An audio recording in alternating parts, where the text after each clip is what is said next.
But भक्ति मार्ग के लोग बापूजी को कैसे जानेंगे, क्योंकि रामकृष्ण के अवतार में वो सभी लीलाएं और चमत्कार किए थे। उन लीलाओं के द्वारा वो समझ गए कि वो भगवान है। लेकिन बापूजी को कैसे जानेंगे, क्योंकि बापूजी लीलाएं नहीं करते। बिल्कुल सही। बापूजी हमेशा कहते हैं चमत्कार को नमस्कार करने वाले मुझे नहीं जान सकते हैं। तो ये परम सत्य है। और देखिए बात यहाँ पे ये आती है कि जितने भी अवतार हुए सत्य तो एक रहने वाला है। सत्य ये है कि जो इस ब्रह्मांड का जो क्रिएटर है, जो शिव है, जिसे ब्रह्म कहा है, वही ब्रह्म तत्व, वही सत्य है।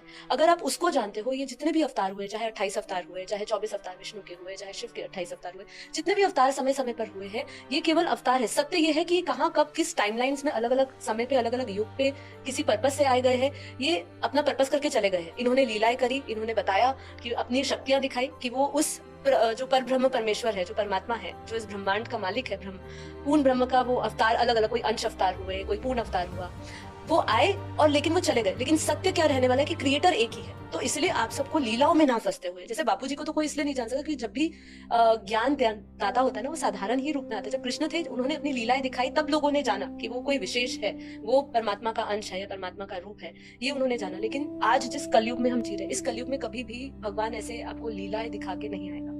वो आपको सिर्फ और सिर्फ ज्ञान देगा। कलयुग में भक्ति मार्ग वालों को इस मार्ग पर आने के लिए, बापूजी को पहचानने के लिए सिर्फ और सिर्फ ज्ञान ही आधार लेना पड़ेगा। क्योंकि देखिए भक्ति में भी आज जो साक्षात्कार हो रहे हैं लोगों को, वो साक्षात्कार से उनको एक कुछ समय के लिए कुछ दिव्य अनुभूति या एक खुशी हो सकती है, परमात्मा की उपस्थिति महसूस हो सकती है, परमात्मा का संग महसूस होता है। लेकिन जब हम ज्ञान से परखते हैं, उस पूर्ण परमात्मा को, उस ब्रह्म को जानते हैं, और वो परमात्मा आपको बताता है कि आप भी वही हो, मेरे जैसे ही हो, आप भी उस ब्रह्म का अंश, उस अनंत महासागर की आप भी बूंद हो।